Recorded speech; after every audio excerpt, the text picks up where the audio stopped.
আমি নরমালি এইভাবে ইন্ট্রো করি না, কিন্তু আমি এখন ঝুলছি একটা গুহার 100 ফুট নিচে, যেটা মাটির নিচে 5 কিলোমিটার জুড়ে বিস্তৃত আছে। আর আমরা এটা পছন্দ করি বা না করি, যখনই আমি আর আমার বন্ধুরা মাটি টাচ করলাম, আমরা অফিসিয়ালি এখানে আগামী 7টা দিন কাটাতে চলেছি। বাবারে, এটা আমার জীবনে করা সবথেকে ভয়ঙ্কর জিনিস। প্রথমত, আমাদের এখন এখান থেকে অনেকটা দূরে যেতে হবে। কেন? যদি ঝড় বৃষ্টি হয় তাহলে এই পুরো জায়গাটা জলে ভরে যেতে পারে, আর সমুদ্রের মতো ঢেউ এসে সবাইকে ভাসিয়ে নিয়ে যেতে পারে। সেই জন্য আমাদের আরো ভিতরে যেতে হবে একটা বেস ক্যাম্প বানানোর জন্য। ভাই এটা পুরো পাগলাম। এটা একটা অন্য জগৎ মনে হচ্ছে। এই কেভ এন্ট্রান্সটা হয়তো দেখতে সুন্দর, কিন্তু দেখে যা মনে হচ্ছে আসলে তা নয়। আর আমরা হয়তো জানি না যে আগামী 7টা দিন আমাদের জীবনের সব থেকে কঠিন সময় হতে চলেছে। সব থেকে বাজে ডিসিশন। ঠিক আছে, আর কিছুক্ষণের মধ্যেই অন্ধকার হতে চলেছে। ক্যাম্প না করলে আমরা বিপদে পড়বো। আমরা কোথায় যাচ্ছি সেটা কি বলবে? আমাদের ক্যাম্প সেটআপের জন্য একটা ফ্ল্যাট গ্রাউন্ড খুঁজতেই হবে। কেভের ভেতরে ঢোকার পরে আমরা এমন একটা জায়গা খুঁজে পেলাম যেটা অনেকটা উঁচুতে থাকায় আমরা জল থেকে সুরক্ষিত থাকতে পারবো। তার মানে এটা ক্যাম্পের জন্য পারফেক্ট। পারফেক্টটা একটু বেশি হয়ে গেল। মোটামুটি বলা যেতে পারে। ঠিক আছে, ক্যাম্পের জন্য মোটামুটি। প্রথম দিনের বাকিটা আমরা কাটিয়ে দিলাম আমাদের জিনিসপত্র আনতে। প্রত্যেকটা ব্যাগের ওজন প্রায় 80 পাউন্ড। আর যেমনটা তোমরা ফুটেজে দেখছো, আমরা এটা করতে 4 ঘন্টা লাগিয়ে দিলাম। এখান থেকে যাওয়া খুব কঠিন। তারপরে আমরা সবাই বেস ক্যাম্পে ফিরে গেলাম। ঠিক আছে, আমরা এখানে লাইট লাগিয়ে দিলাম। আমাদের সব জিনিসপত্র হোম বেসে চলে এসেছে। একটু ক্যামেরাটা ওদিকে দেখাবে? ওদিকটা কিন্তু ভয়ানক অন্ধকার, আর সবসময় এরকমই থাকবে। তাই আমরা ক্যাম্পিং গ্রাউন্ডের জন্য খুব বেশি কিছু করতে পারলাম না। কটা ফুটো করে দড়ি টাঙিয়ে দিলাম। এটা ধরো আর ওঠো দেখি। মনে হচ্ছে আমাদের হ্যামকগুলো ভালোই সাপোর্ট পাবে। আর তারপরে আমাদের সার্ভাইভাল গাইড জোয়ের সাহায্যে আমরা হ্যামক টাঙালাম। এই সরু দড়িটা আমার হ্যামকটাকে ধরে রাখবে। হ্যাঁ। ডিনার খেয়ে আমরা প্রথম রাত্রি ঠান্ডার জন্য তৈরি হলাম। আমি মিথ্যে কথা বলবো না, আমি যতটা ভেবেছিলাম তার থেকে এই হ্যামকটা অনেক বেশি কমফোর্টেবল। এই আমি তো আমার চমকেই হাতটা তো গেছিলাম। বড় কেন ভাই? এই কেভটা 2.5 কিলোমিটার ডিপ, আর আমরা এখন এন্ট্রান্সের কাছেই ক্যাম্পিং করছি। কাল আমরা অনেক কিছু এক্সপ্লোর করব। তোমরা কেমন ঘুমালে? ভয়ঙ্কর। ঘুমই হয়নি। এটা সত্যি একটা অস্বস্তিকর পরিবেশ। কেভের উপর থেকে অনবরত আমাদের উপরে জল পড়েই যাচ্ছিল, তাই উপরে একটা প্লাস্টিক চাপালাম, কিন্তু তাও আমাদের হ্যামকের উপরে জল পড়েই যাচ্ছিল। একটা আইডিয়া আছে, চলো শেল্টারগুলোকে ভালোভাবে তৈরি করি। আমার মনে হয় এই প্লাস্টিকগুলোকে জুড়ে দিলে আর জল পড়বে না। বাহ, তুমি তো জিনিয়াস। আমি শুধু একজন ইউটিউবারই নয়, ঠিক আছে? আমার হ্যামকটা এটার উপরে ঝুলছিল। মানে দেখো, আমি আরেকটু হলে হ্যামক থেকে নেমে পড়ে যেতাম। আর আমরা সেই সময় এটা বুঝতেই পারিনি যে এই গর্তটা প্রায় 40 ফুট গভীর। তাই যখন আমি আর শন প্লাস্টিকগুলোকে জুড়ছিলাম, তখন ম্যাক আর কার্ল এই গর্তটা কতটা ভয়ঙ্কর সেটা দেখতে গেল। আমার হ্যামকটা দেখতে পাচ্ছো? ওখানে আমি ঘুমোচ্ছিলাম। এদিকটা দেখো। আর যেহেতু এই কেভে সব একই রকম দেখতে, তাই আমাদেরকে ফলো করা অনেকটাই কঠিন ছিল। এই ম্যাপে তোমরা আমাদের হোম বেস দেখতে পারবে, আর দেখতে পারবে ওরা ওখান থেকে কত দূর হ্যাঁ, যাচ্ছে। এটা তো খুবই ভয়ঙ্কর। ভাই এটা পাগলামো। আর যখন ছেলেরা র্যান্ডমলি এক্সপ্লোর করছিল, তখন আমি আর শন ক্যাম্পে কাজ করছিলাম। এই স্লিপিং ব্যাগটা এখানে কেন পড়ে? কারণ এটার থেকে পিয়ের গন্ধ বেরোচ্ছে। ইয়া, এটার থেকে শেখা উচিত স্লিপিং ব্যাগ ভাড়া নিতে নেই। আমরা স্লিপিং ব্যাগ কেন ভাড়া আমি- নিয়েছি? কেন আমি আমরা জানি না। স্লিপিং ব্যাগগুলো কিনে আনতে পারলাম না? আর তারপরে আমরা এই দুটো প্লাস্টিককে জিপ টাই দিয়ে জুড়ে দিলাম। কিছু মনে করো না, এই দড়িটার উপরে আমার জীবন বাজি আছে। আর তখন ওইদিকে ম্যাক আর কার্ল তখন ওই গর্তের মধ্যে। ও মাই গড, ম্যাক! আর শেষ পর্যন্ত ওরা একদম নিচে পৌঁছে গেল। এই! আমি তো ভাবলাম সবাই ক্যাম্প নিয়ে কাজ করবে। আমরা শুধু দেখাচ্ছিলাম জায়গাটা কতটা ভয়ঙ্কর। না পড়লেই হবে, তোমাদের স্কিল নেই। আচ্ছা ঠিক আছে। আর যদিও ওদের এবার ফিরে আসা উচিত ছিল, কিন্তু কাল আর ম্যাক এটা কতটা গভীর সেটা দেখানোর চেষ্টা করলো। ভাই এটা দেখতে দারুণ লাগছে। তুমি কি নদীটাকে পার করতে পারবে? কিন্তু ওরা এটা জানে না যে এই রিভারটা এই কেভের গোটাটাই জুড়ে আছে। তার মানে এর মধ্যেও আমাদের কিছুটা সময় কাটাতে হতেই পারে। ওই তো ওরা এসে গেছে। এসো। তোমরা রান্না করে রেখেছো তো? হ্যাঁ, রান্না করেছি। ঠিক বলেছ। একটা নতুন বাড়ি, ঠিক বলেছি তো? একদম। এখন আমাদের একটা ছাদ আছে। আর এটা তো দারুণ। জিমি রান্না বেশ ভালোই আর করেছে। আমরা আমাদের ফায়ার পিটটাকে এই সুন্দর জায়গাটাতে নিয়ে এসেছি। জায়গাটা কেমন? বেশ গরম। আরামদায়ক। এই পাথরগুলো গরমটাকে ধরে রাখবে এবং ওপর থেকে যে পি পড়ছে সেগুলোকে আটকে দেবে। ওটা পি নয়। তাহলে ওটাকে কি বলবো? যদি জানি না, হয়তো বৃষ্টির জল হবে বা না, এটা বৃষ্টি নয়, না, পাথর মানে ইয়ে তুমি- করছে। এই একটু উপরে দেখাও। তুমি মেঘ দেখতে পাচ্ছো? পাথর দেখা যাচ্ছে। এটা বৃষ্টি নয়, রক পি। Rock P. ঠিক আছে, রক পি। ঠিক আছে, এটা রক পি। আর একটা শুকনো রাত ঘুমিয়ে কাটাবার পরে আমরা ঠিক করলাম জো আমাদের সার্ভাইভাল এক্সপার্ট, তাকে নিয়ে আমরা কেভের শেষ প্রান্ত অব্দি যাব। Cave, cave! Cave, cave, cave! Cave. দেখা যাক আমরা কেভের কতটা গভীরে যেতে পারি। তোমরা কিন্তু মনে রাখবে আমরা সবেমাত্র কেভের এন্ট্রান্সের দিকেই আছি, আর আমাদের ইচ্ছা এই কেভের শেষ প্রান্ত অব্দি যাওয়া, অবশ্যই না মরে গিয়ে। ও মাই গড, এটা তো খুবই স্টিফ। আরে এটা তো সবে শুরু। আমরা কেভের আরো গভীরে এসেছি। তোমরা সবাই সাবধানে আসবে। এটা খুবই ছোট জায়গা, আমার মনে হয় না এখান থেকে আমি যেতে পারবো। কেভ এক্সপ্লোরের ইন্টারেস্টিং জিনিসটা হলো যা হোক করে আমাদের এই ছোট্ট ফাঁকগুলোর মধ্যে দিয়ে এগিয়ে যেতে হবে। ও মাই গড, খুব ছোট জায়গা। আর তারপরেই খুব বড় একটা জায়গা আসবে, সেটা এতটাই বড় যে কিছু না দেখতে পাওয়ার জন্য এটা করতে হলো। ও মাই গড। এবার আমি সব দেখতে পাচ্ছি, এটা দুর্দান্ত। এটার তো অনেক আলো। ভাই জায়গাটা কতটা সুন্দর দেখো। বাপরে কি আলো, আমি তো তাকাতেই পারছি না। আমি তো অন্ধ হয়ে যাব মনে হচ্ছে। এ বাবা, এটা কি হলো? আমরা বোধহয় ঠিক মতো এটাকে ব্যবহার করতে জানতামই না। চলো এগিয়ে যাই। আর তাই আমরা এগোতে থাকলাম। এই যে এই জায়গাগুলো, এগুলো খুব ভালো ধরার এখানে? জায়গা। এগুলো ধরে এখান থেকে পা ঘুরিয়ে চলে আসতে পারবে। এইভাবে কি? হ্যাঁ, একদম পারফেক্ট। জো সব থেকে ভালো কেভ গাইড। এভাবে কেউ গাইড করতে পারবে না। ঠিক আছে, এইবার ব্যাপারটা ইন্টারেস্টিং হবে। কি? এটা কি? এখান থেকে আমাদের ওয়েট শুট পরে সাঁতার কেটে যেতে হবে। গতকাল ম্যাক আর কার্ল এটা নিয়ে মজা করছিল, কিন্তু এই কেভে আমাদের পরের অ্যাডভেঞ্চারটা ছিল একটা প্রায় জমে যাওয়া নদীর মধ্যে। ও মাই গড, এটা তো পাগলামি! তার মানে আমাদের ওয়েট শুট পড়তেই হবে যাতে আমাদের হাইপোথার্মিয়া না হয়। আমরা এটা কেন করছি? এই এক্সপেরিয়েন্সটা তো জীবনে একবারই হবে। কি? এটা করলে হয়তো আর নাও বেঁচে থাকতে পারি। আমাদের এই কেভের শেষে পৌঁছতে হলে আমাদের এই নদীর মধ্য দিয়ে, এই ছোট্ট ফাঁকগুলোর মধ্য দিয়ে সাবধানে ধীরে ধীরে এগিয়ে যেতে হবে। আস্তে আস্তে নামো, স্রোতের কারণে পা পেছনে টানতে পারে। ঠিক আছে, আমি তাহলে নামছি। তুমি ওই দেয়ালগুলো ধরে ধরে এগোতে থাকো আস্তে এটা তো আস্তে। খুব ঠান্ডা। তুমি পারবে জিমি। জানি না এখানে ঢুকতে পারবো কিনা। জিমি, এবার তুমি জল থেকে উঠে দাঁড়িয়ে পড়ো। Oh my God! এটা সত্যি একটা পাগলামি। এখানে কি ঠান্ডা! যখন তোমরা খুব ঠান্ডা জলের মধ্যে থাকবে তখন একটা পাথরকে ধরে এগিয়ে চলা খুব কঠিন হবে। ও মাই গড, এটা সত্যি পাগলামি। ম্যাক, গড, চলে এসো। আমার ভয় লাগছে। চলো চলো, পারবে। ভাই। এগোতে থাকো, পেছন দিকে তাকিও না। একবার দেখো আমরা কি করছি। কিন্তু এই বাধাগুলো এতটা কঠিন ছিল না সামনে যা আসতে চলেছিল তার তুলনায়। আমরা পেরেছি। কেভ কেভ কেভ এই, কেভ। একটা কথা শোনো, আমরা 10% আসিনি। তার মানে এখনো আমরা শুধুমাত্র সার্ফেসেই রয়েছি, আর শেষ প্রান্তে পৌঁছতে হলে আমাদেরকে আরো 2 কিলোমিটার যেতে হবে। যেরকম তোমরা দেখতে পাচ্ছ এখানে 24/7 বৃষ্টি হয়, তাই আমি একটা আড্ডা মারার জায়গা তৈরি করেছি যেখানে আমরা কেউ ভিজবো না। আমি ভাবছি আমি যদি এটা না বানাতাম তাহলে কি হতো। আমি নিশ্চিত যে ওদের একটা ভেজা পাথরের উপর শুতে হতো। আমাদের ক্রমাগত এগিয়ে যেতে হবে এবং শরীরটাকে ভিজে রাখতে হবে। ঠিক আছে। নইলে আমাদের শরীরের তাপমাত্রা কমে এটা যাবে। এতটা কঠিন কেন?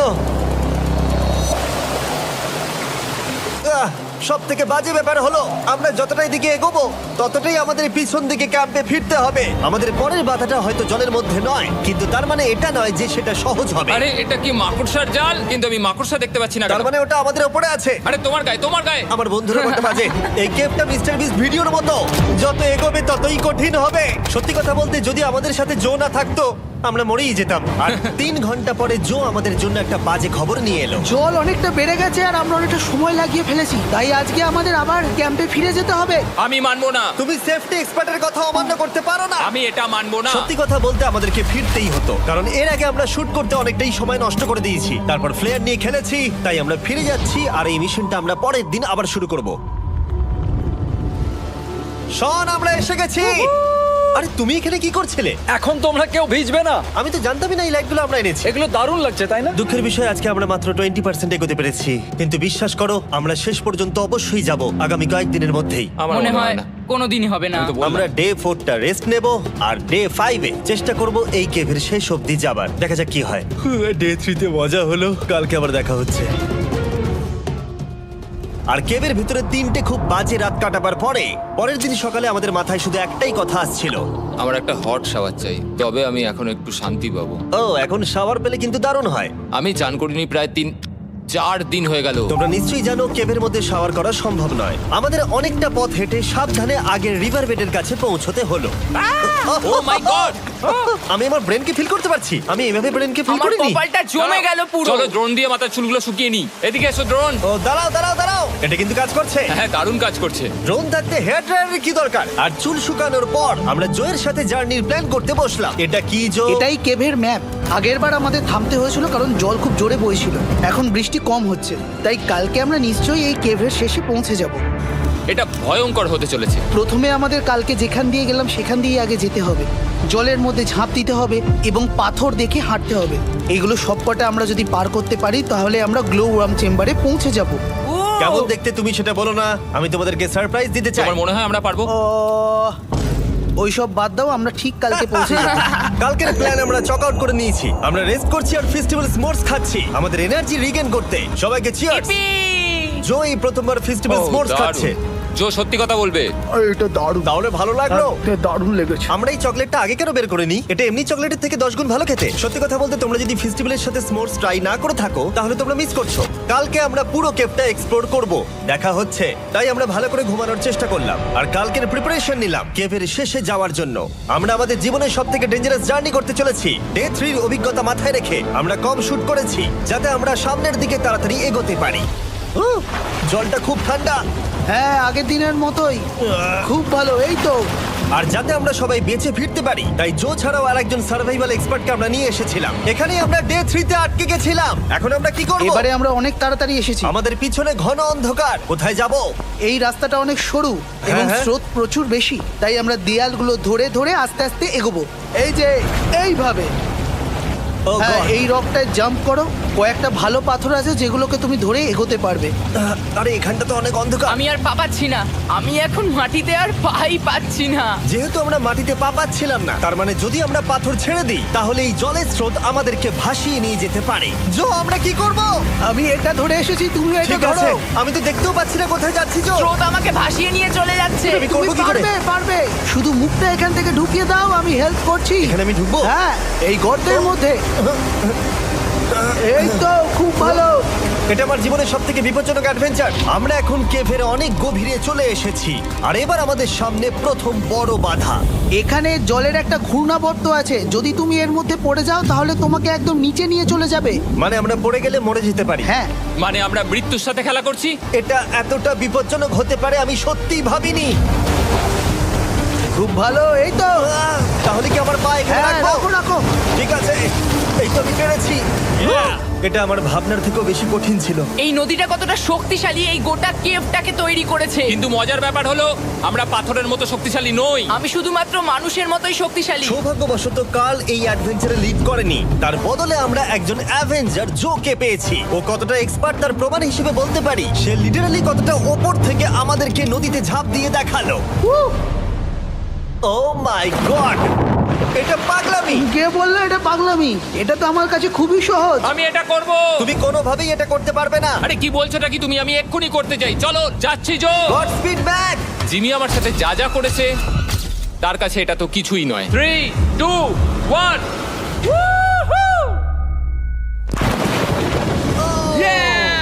তুমি করবে? না, আমরা না এগুলো শেষ পর্যন্ত যেতে পারবো না। ও মাই গড, আমাদের নিচের দিকে যেতে হবে। আমরা সবসময় স্রোতের উল্টো দিকে কেন যাই? এখন শুধু আমি ভেসে ভেসেই যেতে পারবো, আর কিছু না। এই জলের তলায় অনেক ধারালো পাথর আছে, তোমরা সেগুলোকে দেখতে পাবে না, তাই সাবধানে পা ফেলবে। ও মাই গড, আবার এটা গভীর আরে হচ্ছে। আমার পা তো কিছুর উপরে রাখতে হবে। ছোট পাথরগুলোই একমাত্র বাধা ছিল না, মনে হচ্ছে আমাদের প্রতিটা পদক্ষেপে। ও ভাই, আমি কিচ্ছু দেখতে পাচ্ছি না। এটা খুব ভয়ঙ্কর। কেভটা আরো অন্ধকার হয়ে আসছিল এবং আরো সরু। আর তখন আমরা জানতাম না যে আমরা ফিনিশ লাইন অবধি পৌঁছতে পারবো কিনা। আমি ক্লান্ত হয়ে পড়েছি। এই কেভে আরো কঠিন বাধা আসার আগে তোমাদেরকে আমি কিছু দেখাতে চাইবো। জো, তোমার ব্যাগটা দাও। Thank you. তুমি জানো এর মধ্যে কি আছে? না, জানি না কি আছে। Brand new mister beast lab swamp. সত্যি কথা বলছি, গত 5 ঘন্টা ধরে যেহেতু আমি অনেক পরিশ্রম করেছি, তাই কোনো মতেই এখন এটা আমি বলার মতো অবস্থায় নেই। তাই এটা শুট করার 1 মাস পরে আমি পুরো কেপ সেটটা তৈরি করলাম ফিউচার জিমি নেম ট্যাগ দিয়ে। তারপরে বললাম, হে, আমি ফিউচার জিমি, আর আমি এখন তোমাদেরকে বলবো brand new toy line of mister beast lab swamp সম্পর্কে। এটা একটা কালেক্টেবল টয় লাইন, আর এখানে 119টা ইউনিক ডিজাইন ক্যারেক্টারও আছে যা তোমরা কালেক্ট করতে পারো। আর সবথেকে দারুণ ব্যাপারটা হলো, কোন ক্যারেক্টারটা তুমি পেয়েছো সেটা জানতে হলে এই টিউবে ওয়াটার দিয়ে নাড়াতে হবে আর তোমার সোয়ামস তোমার সামনে চলে আসবে। আর আমি এটা ডেমনস্ট্রেট করতে এই বিশাল বড় টিউবটাকে বানিয়েছি। এই টিউবটাকে জল দিয়ে ভরে দাও। তোমাদের এত জলের দরকার নেই, এটা অনেক বড় বলে এত লাগছে। ঠিক আছে, এটা এখন জলে ভর্তি হয়ে গেছে। এবার এটাকে একটু নাড়াতে হবে। এটা কি আর নাড়াতে হ্যাঁ হবে? হ্যাঁ, অনেক নাড়ানো হয়ে গেছে। এবার জল ঢালো এখানে। জো ঢালছে। আর জল ঢালার পরে তোমরা দেখতে পাবে তোমরা কোন সোয়ামটা পেয়েছো। এটা সব থেকে রেয়ার হাইপোক্রোম, যেটা মাত্র 1000টা বানানো হয়েছে। জো, এটা তোমার। Thank you so much. এটা চাই। আর এটা তোমার। কাল কি নেবে? আমার কাছে দুটোই ছিল। আর আমরা শুধু সোয়ামেই থেমে নেই, আমরা এই অ্যাকশন ফিগার প্যান্থারগুলো বানিয়েছি যেগুলো এই ব্রিফকেসে আছে। আর এই সোয়ার্মের মতো এই মিউটেটর যখন তোমরা কিনবে দেখতে পাবে এর ভেতরে কি আছে। কোথায় কিনবো? ভালো হয়েছে জিজ্ঞাসা করলে। মিস্টার বিস্ট ল্যাব টয়েস এখন তোমরা পৃথিবীর সব জায়গায় পেয়ে যাবে। এগুলো সব বেরিয়ে গেছে, তোমরা গিয়ে কিনে নাও। আর কেবের মধ্যে অনেক সমস্যা পেরোনোর পরে আমরা ফাইনালি পৌঁছে গেলাম গ্লো ওয়ার্ম চেম্বারে। ভাই এবার খুব ভালো লাগছে। ঠিক আছে টিম, তোমাদের গ্লো ওয়ার্ম চেম্বারে স্বাগত। এ তো দারুণ। এটা দারুণ লাগছে। ভাই এটা পৃথিবী মনে হচ্ছে না এখানে একদমই। যে আলো তোমরা দেখতে পাচ্ছ সেগুলো আসলে ছোট্ট ছোট্ট বায়োলুমিনেসেন্ট গ্লো ওয়ার্ম তৈরি করেছে। এটা দেখতে অনেকটা মিল্কি ওয়ে গ্যালাক্সির মতো লাগছে। ওয়াও! আর এই মুহূর্তটা, এই ভিউ, সত্যি বলতে এই ট্রেকের সমস্ত ক্লান্তি যেন দূর করে দিল। এখানে অবধি পৌঁছানো যেন সত্যি একটা অ্যাচিভমেন্ট ছিল। কিন্তু এখন আমাদের যাত্রা শেষ হয়নি, কারণ আমাদের এখান থেকে এখন বেস ক্যাম্পে ফিরতে হবে। আজকে ডে 6 হতে চলেছে, এখনো ওরা আসেনি আর আমি খুব ক্লান্ত। আমার মনে হয় না আমি ভালো করে ঘুমোতে পারবো, ওদের জন্য খুব চিন্তা হচ্ছে। এই ট্রিপটা অনেকটাই সহজ ছিল কারণ আমরা স্রোতের সাথে ভেসে ভেসে যাচ্ছিলাম। আর যেহেতু তোমরা এই ট্রিপটা দেখেছো তাই আমরা এটাকে স্কিপ করলাম। কিন্তু সত্যি বলতে এই জার্নিটাও অনেকটা বেশি সময় নিল, কারণ আমরা ক্যাম্পে পৌঁছানোর আগেই 6 নম্বর দিন চলে এলো। শন, সবাই ঠিক আছে তো? আমার খুব চিন্তা হচ্ছিল। Happy day 6। ডে 6 খুব ভালো। এনার্জি বাড়াতে আমরা আগুনের উত্তাপ নিলাম এবং ফাইনালি আমরা কিছু খেতে পেলাম। এটা খুবই অ্যাডভেঞ্চারাস ডে ছিল। কালকে দেখা হচ্ছে, মানে আজকেই হয়তো। এটা হয় ডে কোনোদিন 6 হবে না। নাকি আজকে, না আমি জানি না। এত বড় ট্রেক সম্পূর্ণ করার পরে শারীরিকভাবে চূড়ান্ত ক্লান্ত হওয়া সত্ত্বেও জানি না কেন কিন্তু আমি একদমই ঘুমাতে পারছিলাম না।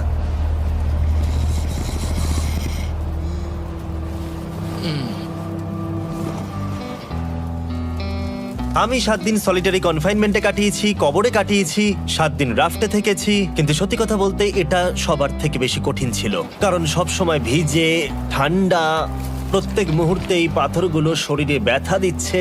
বেশিরভাগ সময়টাই এই কেপটা দুঃস্বপ্নের মতো ছিল। কিন্তু তোমার আর আমার মধ্যে জিমি! ইয়ো! গার্ড, আমাকে দেখতে পাচ্ছো? এটা পৃথিবীর সবথেকে উজ্জ্বল টর্চ। মজার মুহূর্ত অনেক ছিল।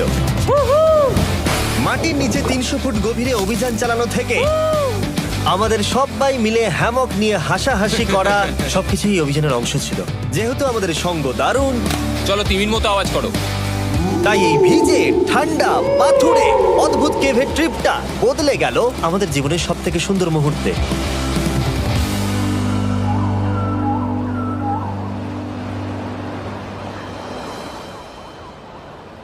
আমরা এখান থেকে যাব না যতক্ষণ না সবকিছু তোলা হচ্ছে। আর আমি সবকিছু বলেছি মানে সবকিছুই। চলো এবার বেরোনো যাক। আর যখন আমরা মাউথ কেভে আবার ফিরে এলাম, ভাই ওপরটা দেখতে দারুণ লাগছে। তখন জয়ের জন্য একটা সারপ্রাইজ ছিল। বেরোনোর আগে জো, আমরা তোমার কাছে কৃতজ্ঞ। তাই এই নাও $50,000 নিউজিল্যান্ড ডলার, 10,000 করে প্রত্যেক জনের প্রাণ বাঁচানোর জন্য। Oh my God, thank you so much Jimmy. Thank you Joe. Love you, Joel! এবার আমাদের সব কাজ হয়ে গেছে, চলো বেরোনো যাক। 7টা দিন পরে আমরা ফাইনালি এখান থেকে বেরোচ্ছি।